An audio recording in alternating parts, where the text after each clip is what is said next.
నమస్తే, welcome to the doctor. నాడీ వ్యవస్థ నిర్మాణాత్మక క్రియాత్మక ప్రమాణం నాడీ కణం. మెదడు కణాల్లో న్యూరాన్లు 10% ఉంటాయి. మిగతా 90% గ్లియల్ కణాలు ఉంటాయి. ఈ కణాలు పోషక పదార్థాలను అందించడంతో పాటు మెదడును శుభ్రం చేస్తాయి. నాడీ వ్యవస్థ మానవుడిలో మెదడుపై ఎలాంటి ప్రభావం చూపుతుంది? తదితర అంశాలపై గుంటూరు సురక్ష ఆసుపత్రి ప్రముఖ న్యూరోసర్జన్ డాక్టర్ చిట్టెం లక్ష్మణ్ గారు మనతో ఉన్నారు. వారిని అడిగి మరిన్ని వివరాలు తెలుసుకుందాం. డాక్టర్ గారు, గుడ్ ఆఫ్టర్నూన్ అండి. నమస్తే అండి. నమస్తే డాక్టర్ గారు, ప్రధానంగా బ్రెయిన్ స్ట్రోక్స్. ఈ బ్రెయిన్ స్ట్రోక్ అనేది ఎలా వస్తుంది? దానికి ఉన్న రీజన్స్ ఏంటండి? మన బ్రెయిన్ బాడీని కంట్రోల్ చేస్తూ ఉంటుంది. సో బ్రెయిన్ లోకి రక్త ప్రసరణ హార్ట్ నుంచి రెగ్యులర్ గా బ్లడ్ సప్లై అవుతూ ఉంటుంది. ఆ బ్లడ్ సప్లైలో ఏమైనా బ్లాక్ లాంటివి రావడం వల్ల, బ్రెయిన్ కి రక్తం సరిగా అందకపోవడం వల్ల ఈ పక్షవాతం అనేది వస్తుంది. దీంట్లో బ్రెయిన్ ఎలా ఉంటుందంటే, కుడివైపు కనుక రక్తం బ్లాక్ అయిపోతే ఎడమ చెయ్యి ఎడమ కాలు పడిపోతుంది. ఎడమ వైపు కనుక రక్తం బ్లాక్ అయిపోతే కుడి చెయ్యి కుడి కాలు ప్లస్ మాట పడిపోతుంది. సో ఈ బ్రెయిన్ లోకి బ్లడ్ సప్లై సరిగా లేకపోవడం వల్ల, రక్త ప్రసరణ సరిగా అందకపోవడం వల్ల వచ్చేదాన్ని మనం పక్షవాతం అంటాం. డాక్టర్ గారు, మరి అసలు సింటమ్స్ అనేవి గుర్తించడం ఎలా సాధ్యమవుతుంది? దీనికి ముందుగా ఎలాంటి ఇండికేషన్స్ ఉంటాయి? యూజువల్ గా పక్షవాతం అనేది బీపీ కానీ షుగర్ కానీ 50 to 60 ఇయర్స్ దాటిన తర్వాత, చాలా సంవత్సరాల పాటు బీపీ కానీ షుగర్ కానీ కంట్రోల్ లేకపోవడం వల్ల కొంచెం కొంచెంగా రక్తనాళాలు దెబ్బతింటూ ఉంటుంది. ఆ రక్తనాళాలు దెబ్బతింటూ పోవడం వల్ల, లోపల కొలెస్ట్రాల్ పెరిగిపోవడం వల్ల రక్తనాళాలు బ్లాక్ అయిపోవడం జరుగుతుంది. సో ఈ బీపీ షుగర్ ఉన్న వాళ్ళకి ముందే దీని గురించి అవగాహన ఉండాల్సిన అవసరం ఉంటుంది. ఆ పక్షవాతం స్టార్ట్ అయినప్పుడు వాళ్ళకి చెయ్యి కాలు సడన్ గా ఫస్ట్ తిమ్మిరిలాగా స్టార్ట్ అవుతుంది. అండ్ విత్ ఇన్ సెకండ్స్ లేదా మినిట్స్ లో, గంటల నిమిషం లోపే పూర్తిగా చెయ్యి కాలు పూర్తిగా పడిపోవడం జరుగుతుంది. కొంతమందికి వార్నింగ్ సైన్స్ ఉంటాయి. 1 day 2 days ముందు జస్ట్ చెయ్యి కాలు లేపలేకపోయాను అనే ఫీలింగ్ వస్తుంది. జస్ట్ మినిట్స్ ఉండొచ్చు, లేదా 5 minutes 10 minutes అట్లా ఉండొచ్చు. మళ్ళీ పూర్తిగా రికవర్ అవుతారు. అప్పుడు వాళ్ళు ఏదో చిన్నది జరిగిందిలే, తగ్గిందిలే అని చెప్తారు, కానీ actually that is a sign for పక్షవాతం అనమాట. సో అలాంటి సిమ్టమ్స్ కనుక వాళ్ళు గుర్తించి అప్పుడే తగిన ట్రీట్మెంట్ తీసుకున్నట్టయితే ముందు రాకుండా చేసుకోవడానికి అవకాశం ఉంటుంది. అలా కాకుండా వాళ్ళు దాన్ని నెగ్లెక్ట్ చేసినట్టయితే మాత్రం పూర్తిగా పక్షవాతం వచ్చిన తర్వాతనే రికగ్నైజ్ అయితే వాళ్ళు కొంచెం ఎక్కువ లాస్ కి గురి కావాల్సి వస్తుంది. అండ్ ఎస్పెషల్లీ పక్షవాతం వచ్చిన తర్వాత బ్రెయిన్ కి బ్లడ్ సప్లై ఆగిపోవడం వల్ల విత్ ఇన్ 3 hours లో వచ్చినట్టయితే, 3 గంటల లోపు, దాన్ని గోల్డెన్ పీరియడ్ అంటారు అన్నమాట. ఆ గోల్డెన్ పీరియడ్ లో కనుక వాళ్ళు హాస్పిటల్ కనుక రాగలిగితే, వాళ్ళకి అవగాహన ఉండి ఇమీడియట్ గా రాగలిగితే, ఆ 3 hours లోపు మనకి ఇంజెక్షన్ ఉంటుంది. ఒక ఇంజెక్షన్ ఉంటే దాని వల్ల బ్లడ్ క్లాట్ కరిగిపోవడానికి ఇంజెక్షన్స్ ఉంటాయి. అది కనుక తీసుకోగలిగితే పేషెంట్ మళ్ళీ విత్ ఇన్ 1 day 2 days లో మళ్ళీ నార్మల్ గా, పక్షవాతం వచ్చి కాలు చేయి పడిపోయిన వాళ్ళు కూడా తిరిగి నార్మల్ గా నడుచుకుంటూ ఇంటికి పోయే అవకాశం కూడా ఉంటుంది. చాలా మందికి మన మన మన ఇండియాలో అందరూ గ్రామీణ ప్రాంతాల్లో ఉంటారు. వాళ్ళకి అవగాహన లేక ఈ ఆయుర్వేదం అని, లేదంటే పసరమందు అని తాగుతూ వాళ్ళు నెగ్లెక్ట్ చేస్తారు. ఆ గోల్డెన్ పీరియడ్ ని తెలుసుకోకపోవడం వల్ల, వాళ్ళు దాన్ని నెగ్లెక్ట్ చేయకపోవడం వల్ల ఈ ఎక్కువ మంది నష్టపోతూ ఉంటారు. అదే దీనికి మీద అవగాహన ఉండి 3 గంటల లోపు కనుక వస్తే డెఫినెట్ గా వాళ్ళకి ఎక్కువ హెల్ప్ చేయగలిగిన వాళ్ళం అవుతాం. ఎస్పెషల్లీ స్ట్రోక్స్ అనేవి ఎర్లీ మార్నింగ్ వస్తాయి. నైట్ పడుకుంటారు, మార్నింగ్ లేచేటప్పటికే వాళ్ళు పక్షవాతంకి గురయ్యే అవకాశాలు ఉంటాయి. ఎందుకంటే నైట్ టైం పడుకునేటప్పుడు మంచినీళ్ళు తాగుతాం, తర్వాత మనం 6 to 8 hours పాటు మంచినీళ్ళు తాగం. అందువల్ల బాడీ డీహైడ్రేట్ అయిపోవడం వల్ల రక్తనాళాల్లో ఆల్రెడీ రక్తం కొంచెం చిక్కగా ఉంటుంది. సో అందుకని పొద్దున పూట లేచేసరికల్లా పూర్తిగా ఆ బ్లడ్ క్లాట్ అయిపోయి పక్షవాతం రావడం జరుగుతుంది అనమాట. సో ఎస్పెషల్లీ అందుకనే నైట్ టైం వాటర్ ఎక్కువగా తీసుకోవాల్సిన అవసరం ఉంటుంది. ఆ వాటర్ తీసుకొని, జాగ్రత్తలు తీసుకొని, పక్షవాతం సింటమ్స్ కనబడిన విత్ ఇన్ ఇమీడియట్ గా బయలుదేరి హాస్పిటల్కి రాగలిగితే ఇమీడియట్ గా ఇంజెక్షన్ ఇవ్వడం వల్ల వాళ్ళని హెల్ప్ చేసిన వాళ్ళం అవుతాం. డాక్టర్ గారు, ఈ బ్రెయిన్ స్ట్రోక్ అనేది వంశపారంపర్యంగా కూడా వచ్చే ఛాన్సెస్ ఉంటుందంటారా? అట్లా ఉండదమ్మా. పక్షపాతం మా ఫాదర్కి వచ్చింది, నాకు వస్తుందా అనే డౌట్ చాలా కామన్ గా అడుగుతుంటారు. పక్షవాతం అనేది సెకండరీ ఎఫెక్ట్. ప్రైమరీ ఎఫెక్ట్ వచ్చేసి ఏదైనా బీపీ కానీ, షుగర్ కానీ, కొలెస్ట్రాల్ ఎక్కువ ఉండడం. సో బీపీ ఎక్కువగా ఉండడం అనేది ఫెమిలియల్ గా రావచ్చు. అమ్మకి కానీ నాన్నకి కానీ బీపీ ఎక్కువగా ఉంటే పిల్లలకి రావచ్చు. షుగర్ ఉన్నా కానీ ఆల్మోస్ట్ సేమ్ అంతే రావచ్చు. కానీ పక్షవాతం అనేది రాదు. ఈవెన్ అమ్మకి ఒక ఎగ్జాంపుల్ చెప్తాను. ఇప్పుడు ఫాదర్ కి పక్షవాతం ఉంది, ఆయనకి బీపీ షుగర్ ఉంది. దాని నుంచి మన పిల్లాడికి, బాబుకి మళ్ళీ బీపీ షుగర్ వచ్చినాయి. ఆ బీపీ ఇంకా కంట్రోల్ చేసుకుంటూ వస్తే, మనకి ఈవెన్ బీపీ షుగర్ ఉన్నా కానీ కంట్రోల్ గా ఉన్నట్టయితే పక్షవాతం ఎప్పటికీ రాకుండా కూడా జాగ్రత్తలు తీసుకోవచ్చు. అట్లా కాకుండా కంట్రోల్ తీసుకోకపోతే మాత్రం డెఫినెట్ గా పక్షవాతం రావచ్చు. సో పక్షవాతం ఇట్ సెల్ఫ్ ఈజ్ నాట్ వంశపారంపర్యంగా రాదనమాట. కానీ బీపీ, షుగర్ మాత్రం వస్తాయి కాబట్టి వాటిని జాగ్రత్తగా కంట్రోల్ చేసుకొని ముందు నుంచే దాని మీద అవగాహన ఉంచుకొని వ్యాయామం రెగ్యులర్ గా చేసుకుంటూ ఉంటే ఆ బీపీ, షుగర్ ని కంట్రోల్ చేసుకోవడానికి మాత్రం అవకాశం ఉంది. అలాగే ఫుడ్ హ్యాబిట్స్లో ఎలాంటి మార్పులు చేసుకోవాల్సిన అవసరం ఉంటుంది? ఆల్రెడీ బీపీ, షుగర్లు అంటేనే వాళ్ళకి కొంత ఫుడ్ కంట్రోల్ అనేది డిఫరెంట్ ఉంటుంది. ఇలా బ్రెయిన్ స్ట్రోక్ వచ్చిన వాళ్ళు కూడా పర్టికులర్ ఫుడ్ హ్యాబిట్స్ ఏమైనా అలవాటు చేసుకోవాల్సిన అవసరం ఉంటుందంటారు? అవునమ్మా, యూజువల్ గా బీపీ ఉంటది కాబట్టి బీపీకి మనం కారం, మసాలాలు, ఉప్పు బాగా తగ్గించుకోవాలి. అండ్ షుగర్ ఉంటే తీపి వస్తువులు, ఎస్పెషల్లీ కార్బోహైడ్రేట్ ఫుడ్స్ అంటే రైస్ సాధ్యమైనంత వరకు తక్కువగా తీసుకోవాలి. మన మన స్టేట్ లో, మన ఆంధ్రప్రదేశ్ లో ఎక్కువగా మనకి అన్నం అలవాటు. కొంతమంది 3 పూట్ల 4 పూటలు కూడా రైస్ తింటారు. వాటి వల్ల ఏంటంటే కార్బోహైడ్రేట్ ఫుడ్ కాబట్టి షుగర్స్ పెరిగే అవకాశం ఉంటుంది. అట్లా కాకుండా ఒక పూట మాత్రమే రైస్ తీసుకొని మిగిలిన టైంలో ఏదో చపాతీ కానీ అలాంటి ప్రోటీనేషియస్ ఫుడ్ తీసుకుంటే, ప్రోటీన్ ఫుడ్ తీసుకుంటే ఆ షుగర్స్ కంట్రోల్ లో ఉండడానికి అవకాశాలు ఎక్కువగా ఉంటాయి అన్నమాట. ఇంకా పక్షవాతం వచ్చిన వాళ్ళు సపరేట్ గా ఏమైనా డైట్ చేంజెస్ తీసుకోవాలా అంటే ఆయిల్ ఫుడ్, ఎస్పెషల్లీ కొలెస్ట్రాల్ వల్ల మాత్రమే ఈ మెయిన్ డ్యామేజ్ అంతా ఉంటుంది కాబట్టి ఆయిల్ ఫుడ్, నూనె వస్తువులు, వేపుళ్ళు, మసాలాలు బాగా తగ్గించుకొని తినడం మంచిది. కానీ ఈ ఈ పర్టికులర్ కూర తినకూడదు, గోంగూర తినకూడదు, టమాటా తినకూడదు, లేదంటే పాలకూర, మునక్కాయ తినకూడదు, ఇలాంటివన్నీ చెప్తుంటారు కానీ అవన్నీ అబద్ధాలు, మూఢనమ్మకాలు తప్పితే ఈ పర్టికులర్ కూర తినకూడదు అట్లాంటిదంటూ ఏముండదు. నూనె వస్తువులు తగ్గించుకొని ఏ కూర అయినా తినొచ్చు. ఈవెన్ నాన్ వెజిటేరియన్ ఫుడ్ అయినా తీసుకోవచ్చు with in limits. And oil బాగా తగ్గించి, మసాలాలు తగ్గించుకొని ఈవెన్ నాన్ వెజిటేరియన్ ఫుడ్ అయినా, even sea food and fish is very good for omega fatty acids, మంచివి కాబట్టి ఈవెన్ అవైనా తీసుకోవచ్చు. బట్ మోతాదుకు మించకుండా, లిమిట్ లో ఆయిల్ లేకుండా డెఫినెట్ గా తీసుకోవచ్చు. డాక్టర్ గారు, ప్రజెంట్ మనం కోవిడ్ ఎఫెక్ట్ ప్రతి ఒక్కరిని కూడా ఆందోళనకు గురి చేస్తున్నటువంటి పరిస్థితి. ఏజ్తో సంబంధం లేకుండా ప్రతి ఒక్కరు కూడా ఒక ఒత్తిడికి గురవుతున్నారు. ఈ ఒత్తిడి ప్రభావము, కోవిడ్ ఎఫెక్ట్ బ్రెయిన్ స్ట్రోక్ని పెంచే ఛాన్సెస్ కానీ, బ్రెయిన్ స్ట్రోక్ ఉన్న పేషెంట్స్ మీద కానీ ప్రభావం ఏమైనా ఉంటుందంటారా? ఉంటుందమ్మా, డెఫినెట్ గా ఉంటుంది. కోవిడ్ వల్ల ఏం జరుగుతుందంటే ఇట్స్ వైరస్. అది ప్రస్తుతం 90% ఆఫ్ పీపుల్ లో ఊపిరితిత్తులకి ఎఫెక్ట్ అవుతుంది, లంగ్స్ కి ఎఫెక్ట్ అవుతుంది కాబట్టి దగ్గు, ఆయాసం రావడం జరుగుతుంది. ఇప్పుడు ఇప్పుడు రీసెంట్ గా వచ్చిన పబ్లికేషన్స్, ఆర్టికల్స్ చూస్తే ఎందుకు చనిపోయేంత తీవ్రంగా ఎవరికి ఉంటుందంటే ఎక్కడైతే కోవిడ్ బాగా ఎఫెక్ట్ చేసి రక్తనాళాలు బ్లాక్ చేస్తుందో వాళ్ళకి ఎక్కువ ఎఫెక్ట్ అవుతుంది. ఆ లోపల ఉన్న లంగ్స్ లో ఉన్న ఊపిరితిత్తుల్లో ఉన్న రక్తనాళాలని బ్లాక్ అయిపోవడం వల్ల ఆ లంగ్స్ పూర్తిగా పాడైపోతుంది. సేమ్ ఎఫెక్ట్ బాడీలో ఎక్కడ రక్తనాళాల్లో పైన రావచ్చు. సో ఎస్పెషల్లీ అది బ్రెయిన్ లోకి వస్తే క్లాట్ వచ్చి పక్షవాతం రావడానికి అవకాశం ఉండదు. ఈవెన్ ఈ మధ్య రీసెంట్ గా స్ట్రోక్ కేసెస్ చాలా ఫ్రీక్వెంట్ గా చూస్తున్నాము. ఇంత ముందు కంటే కూడా ఎస్పెషల్లీ యంగ్ పీపుల్ లో 40 years, 35 years లో ఏమి స్మోకింగ్ హ్యాబిట్స్ లేవు, ఆల్కహాల్ హ్యాబిట్స్ లేవు. ఒక 2 months 3 months బ్యాక్ కోవిడ్ వచ్చింది, తగ్గింది సార్, నాకు అంతా నార్మల్ గా ఉన్నాను. బట్ ఇప్పుడు సడన్ గా కొంచెం పక్షవాతం లాగా సింటమ్స్ కనబడుతుందని స్కాన్ తీస్తే లోపల బ్లడ్ క్లాట్ అవ్వడం చూస్తుంది. అంటే కోవిడ్ వచ్చి తగ్గిన వాళ్ళు అందరికీ వస్తుందని కాదు, బట్ దెర్ ఈజ్ అంటే దానివల్ల సెకండరీ ఎఫెక్ట్ కింద కోవిడ్ వచ్చిన వాళ్ళకి heart attacks and brain strokes పెరిగే అవకాశం అయితే ఖచ్చితంగా ఉంది.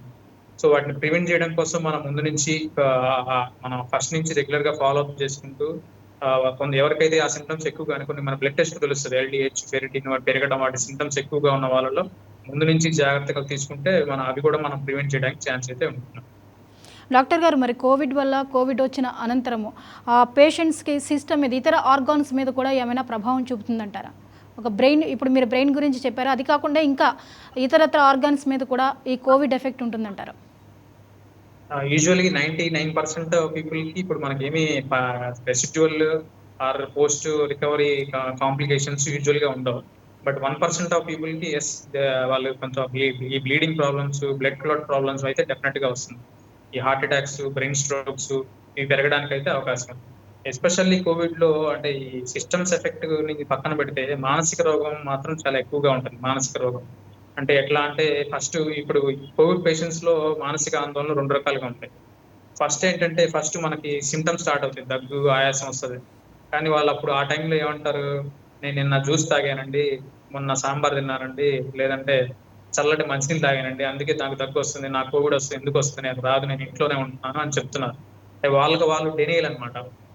ఈవెన్ ప్రాబ్లం ఉన్నా కానీ వాళ్ళు ఒప్పుకోరు. నాకు దగ్గు ఉన్నా కానీ అది కోవిడ్ కాదు, ఖచ్చితంగా కాదు అని వాదిస్తుంటారు. కానీ అలా ఉండకూడదు. దాని దగ్గర మనం ఇప్పుడున్న పరిస్థితుల్లో ఎవరికి దగ్గు, లైట్ గా ఆయాసం ఉన్నా కానీ ఇమీడియట్ గా హాస్పిటల్కి వెళ్ళి చూపించుకోవాల్సిన అవసరం ఉంటుంది. అందులో వాళ్ళు చూసి తీవ్రత లేదు అనుకుంటే ఇంటి దగ్గర సింపుల్ గా మెడిసిన్స్ వాడుకోవచ్చు. లేదు కొంచెం తీవ్రతగా ఉందంటే దాన్ని బట్టి మందులు వాడుకోవాల్సిన అవసరం ఉంటుంది. సో మనకు వచ్చిన దగ్గు సింటమ్స్ ని మనం ఇది ఖచ్చితంగా కోవిడ్ కాదని మనకు మనమే నిర్ధారించుకోవడం అనేది తప్పు. సో అది జాగ్రత్తగా ఉండాలి. ఇంకా సెకండ్ కోవిడ్ వచ్చి తగ్గిన తర్వాత కూడా మనకి ఫోన్ కాల్ చేయంగానే చెప్తున్నారు. మనం పోరాడాల్సింది వ్యా- వ్యాధి రోగితో కాదు వ్యాధితో అన్నట్లుగా కొంతమంది వాళ్ళని దూరం పెట్టడం కొంచెం లేదంటే ఎస్పెషల్లీ పల్లెటూరు వాతావరణంలో ఇప్పుడు కోవిడ్ వచ్చిన పేషెంట్ కోవిడ్ వచ్చిన వీటి ద్వారానే మన అందరి ఊర్లో అంతా స్ప్రెడ్ అయింది ఇలాంటి అంటారేమో అందరు మనల్ని ఎలా చూస్తారేమో మనల్ని ఒక అంటరాని వాళ్ళగా చూస్తారేమో అన్న కొంచెం భయం ఆందోళనతో వాళ్ళకి యాంగ్జైటీ డిప్రెషన్ ఎక్కువగా ఇవ్వడం వల్ల నిద్ర పట్టకపోవడం విపరీతమైన తలనొప్పి రావడం ఎక్కువగా ఆలోచించడం వాటి నుంచి కూడా మళ్ళీ స్ట్రోక్లు మళ్ళీ పక్షవాతం ఈ బీపీలు పెరగడం షుగర్స్ పెరగడం అన్కంట్రోలబుల్ అయ్యే ప్రమాదం ఉంటుంది. సో అందుకని కోవిడ్ గురించి మనం ఎక్కువగా భయపడాల్సిన అవసరం లేదు. 95 to 99% ఆఫ్ పీపుల్ కి సింపుల్ గా తగ్గుతుంది. 90% ఆఫ్ పీపుల్ కి ఈవెన్ ఇంటి దగ్గర సింపుల్ హోమ్ రెమెడీస్ తో సింపుల్ మెడిసిన్స్ తో తగ్గుతుంది. ఓన్లీ 5% ఆఫ్ పీపుల్ కి they require hospitalisation and only 1% అంటే 100లో ఒకరికి మాత్రమే కొంచెం సీరియస్ అయ్యి కాంప్లికేట్ అయ్యే ఛాన్స్ ఉంటుంది. అవి కూడా టైమ్లీ ట్రీట్మెంట్ టైమ్లీ ఇంటర్వెన్షన్ చేస్తే వాళ్ళని కూడా మోర్టాలిటీ అంటే డెత్ చనిపోయేంత తీవ్రత రాకుండా ముందే డెఫినెట్ గా చేయడానికి అయితే ఛాన్స్ ఉంది. డాక్టర్ గారు, మరి పక్షపాతం ఉన్న వాళ్ళు ఏదైతే ఇప్పుడున్న ఈ కోవిడ్ టైంలో ఎలాంటి జాగ్రత్తలు తీసుకోవాల్సిన అవసరం ఉంటుందంటారు? పక్షవాతం వాళ్ళు రొటీన్ గానేమో బీపీ షుగర్లు పర్ఫెక్ట్ కంట్రోల్లో ఉంచుకోవాలి. సో వాళ్ళు యూజువల్ గా ఫిజియోథెరపీ చేసుకుంటా ఉంటారు. ఫిజియోథెరపీ చేసుకుంటా ఉండాలి. మంచి డైట్ తీసుకోవాలి. కంట్రోల్డ్ గా ఉండాలి. వాళ్ళు రెగ్యులర్ పాత పేషెంట్స్ ఓల్డ్ పేషెంట్స్ అయితే మేమైతే ప్రతి నెల రావాల్సిన అవసరం లేదు. సేమ్ మందులు 3 months 2 months సేమ్ వాడుకోండి. ఇంటి దగ్గరే బీపీ షుగర్ టెస్ట్ చేయించుకోండి. అంటే హాస్పిటల్కి వచ్చి మళ్ళీ జర్నీలు ఇంట్లో అన్నెసరీ ఎక్స్పోజర్ కాకుండా 2 to 3 months ఒకసారి రండి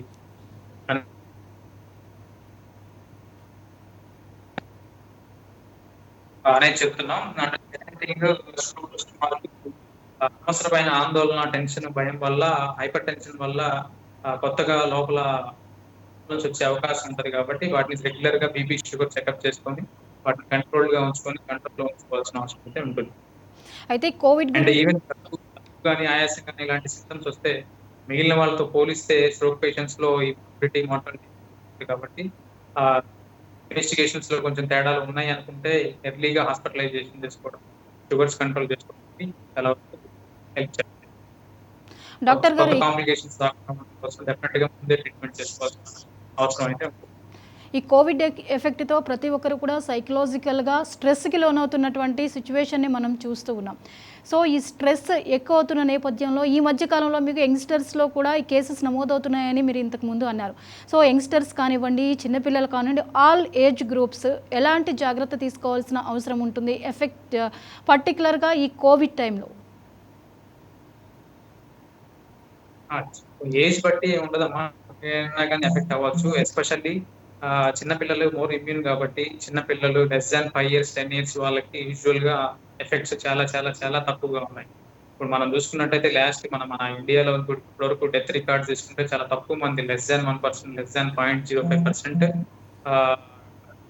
చిన్నపిల్లలు అంటే less than 20 years లో డెత్ ఉంది. సో వాళ్ళకి అంతగా ఎఫెక్ట్స్ చాలా తక్కువగా ఉంటాయి కాబట్టి అంత వర్రీ అవ్వాల్సింది టెన్షన్ పడాల్సింది యూజువల్ గా ఉండదు. ఇంకా జాగ్రత్తలు అంటే యూనివర్సల్ ప్రికాషన్స్ డెఫినెట్ గా తీసుకోవాల్సి ఉంటుంది. అందరూ జాగ్రత్తగా ఉండాలి, మాస్క్ వేసుకోవాలి, ఎస్పెషల్లీ క్రౌడెడ్ ప్లేసెస్ కి దూరంగా ఉండాలి. సో జాగ్రత్తలు అందరికీ రొటీన్ గానే తీసుకోవాల్సి వస్తుంది. ఒకరికి ఎక్కువ ఒకరికి తక్కువ అలాంటిది ఏం లేదమ్మా. అందరూ జాగ్రత్తగా ఉండాలి.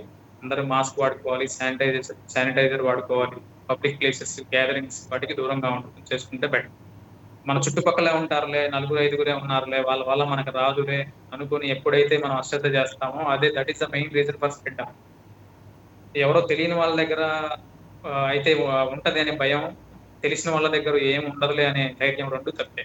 తెలియని వాళ్ళ దగ్గర ఉండకపోవచ్చు, తెలిసిన వాళ్ళ దగ్గర కూడా ఉండొచ్చు. సో అదే మనం దృష్టిలో పెట్టుకొని ఎవరినైనా కానీ కోవిడ్ స్ప్రెడ్ చేయడానికి ఛాన్స్ ఉంటుంది. ఈవెన్ మనమైనా స్ప్రెడ్ చేయొచ్చు కాబట్టి ఆ జాగ్రత్తలు తీసుకుంటూ జాగ్రత్తగా ఉంటే యూజువల్ గా ఈ ఎఫెక్ట్ చాలా వరకు తగ్గించవచ్చు. డాక్టర్ గారు, కోవిడ్ ఎఫెక్ట్ అయిన బ్రెయిన్ స్ట్రోక్ ట్రీట్మెంట్కి ఓన్లీ బ్రెయిన్ స్ట్రోక్ ఎఫెక్ట్ అయిన వ్యక్తికి మధ్య ట్రీట్మెంట్స్లో డిఫరెన్సెస్ ఏమైనా ఉంటుందంటారా? ఈ 2 కేసెస్‌కి ట్రీట్మెంట్ విషయంలో తేడాలు ఏమైనా ఉంటాయా? ఉంటాయమ్మా. డెఫినెట్‌గా. కోవిడ్ ఏంటంటే మల్టీ సిస్టమ్ ఇన్వాల్వ్‌మెంట్ ఉంటది. మనకి లంగ్స్ ప్లస్ మిగిలిన ఆర్గాన్స్ హార్ట్ మీద ఎఫెక్ట్ ఉంటది. కిడ్నీ మల్టీ సిస్టమ్ సెప్టిసిమియా వచ్చి మల్టీ సిస్టమ్ ఎఫెక్ట్ అయ్యే ఛాన్స్ ఉంటది. సో వాళ్ళకి ఇనీషియల్ స్టేజెస్‌లో కొంచెం స్టెరాయిడ్స్ లేదంటే యాంటీ వైరల్ రెమ్డెసివిర్ అని మంచి డ్రగ్స్ వచ్చినాయి. ఇప్పుడు చాలా మంచి మంచి డ్రగ్స్ ఉన్నాయి. Now we are very much effective treatment ఉంది. అవి జాగ్రత్తగా వాడుకోవాలి. మామూలుగా పక్షవాతం ఉన్న వాళ్ళకి జస్ట్ లోపల బ్లడ్ క్లాట్ కరిగిపోవడానికి జస్ట్ సింపుల్ ఇంజెక్షన్స్ ఉంటాయి. వాడితే సరిపోతది. కానీ కోవిడ్‌లో ఉన్న వాళ్ళకి మాత్రం యాంటీవైరల్స్, స్టెరాయిడ్స్ తగినంత డోస్‌లో తగినంతగా చూసుకొని టైమింగ్ ఈస్ మోర్ ఇంపార్టెంట్ అన్నమాట.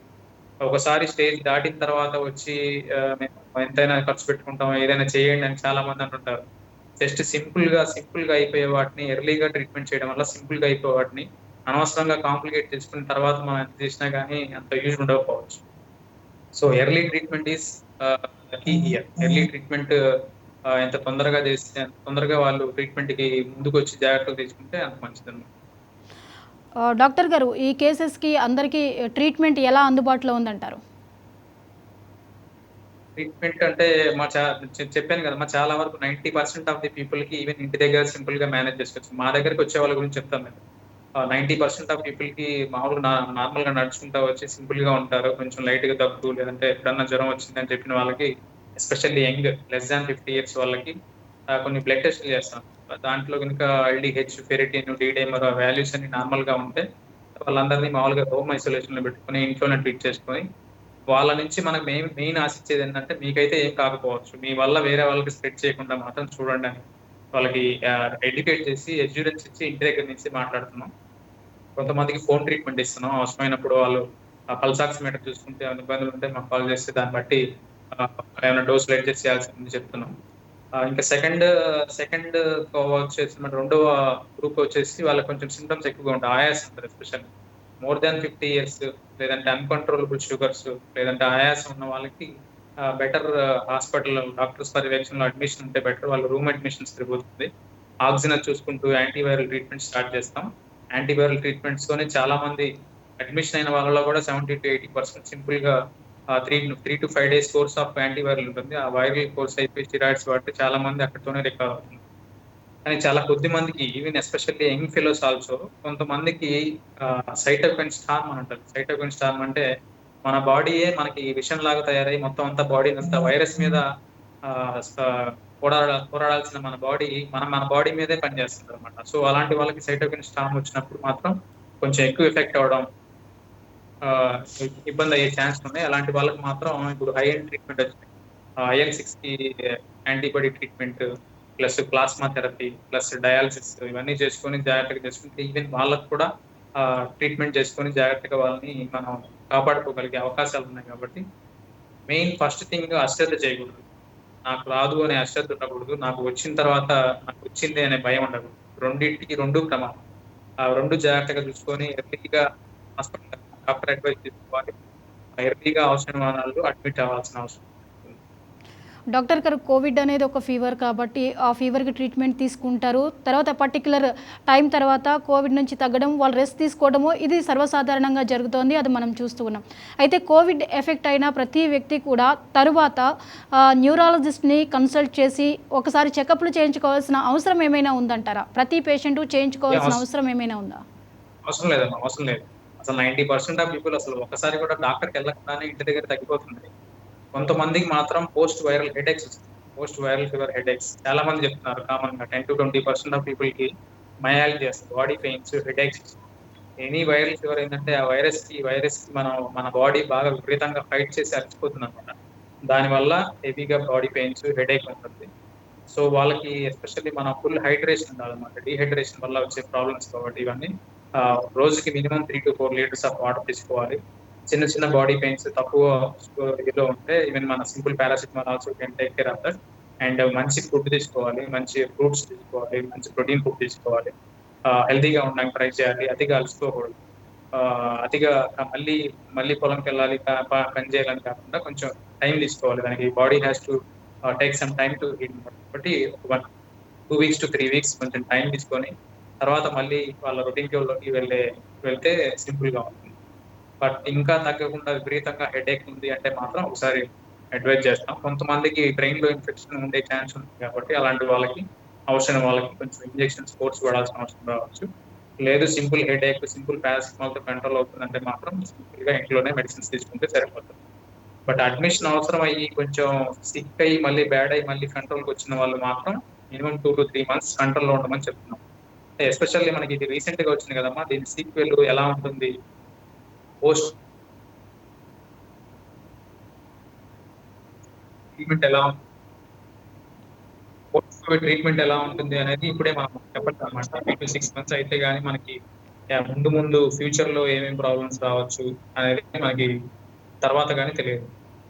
డాక్టర్ గారు, ఈ కోవిడ్ ఎఫెక్ట్ వివిధ ఆర్గాన్స్ మీద కూడా ప్రభావం చూపే ఛాన్సెస్ ఉన్నాయి కాబట్టి కోవిడ్ నుంచి రికవరీ అయిన తర్వాత కంప్లీట్‌గా ఒక బాడీ చెకప్ అనేది ఆ పేషెంట్ చేయించుకోవాల్సిన అవసరం ఏమైనా ఉందంటారా? అవసరం లేదమ్మా. అవసరం లేదు. దానికి మనకి సీరమ్ టెస్ట్ ఉంటాయి. సింపుల్ టెస్ట్ ఉంటాయి. అది మామూలుగా ఎనీ పేషెంట్‌కి డిశ్చార్జ్ చేసేటప్పుడే చేసి పంపిస్తారు. వాటిలో గనుక అది ఎట్లా అంటే 2 లేదా 3 టెస్ట్‌లు ఉంటాయి.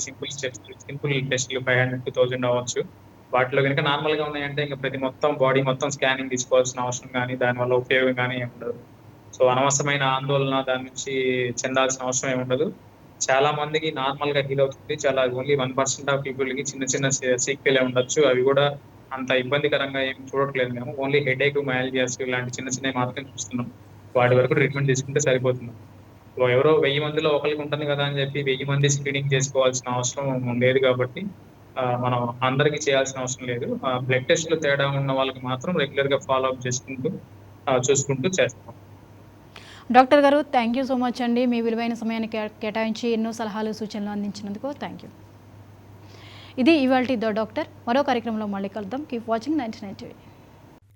For more updates, please subscribe 99 TV Telugu.